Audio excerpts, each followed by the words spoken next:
Welcome to Not Milk Never Milk. Subscribe if you're lactose intolerant. You start by opening Brawl Stars and immediately tapping your avatar to jump into your profile. This saves time and gets you where sticker settings live. Once inside, choose the Stickers tab or the customization icon so you can see all stickers you own and available packs. Make sure your internet is stable because the game syncs inventory live. After that, scroll through the list because you'll need to identify which sticker you want to replace or equip next. Now you focus on choosing and editing. Tap any sticker to preview how it appears in chat or on your profile, and note variants and rarities. Once you find the one you want, tap Equip or Replace to place it into an active slot. This updates immediately so you can test it in lobby chat.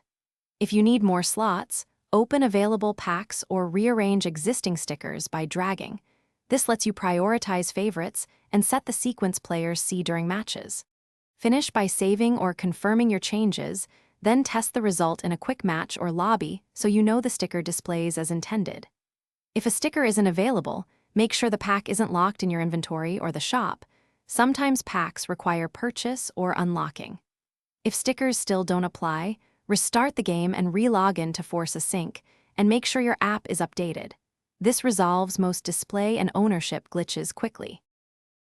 Thanks for watching. If this was helpful, leave a like and consider subscribing. See you next time.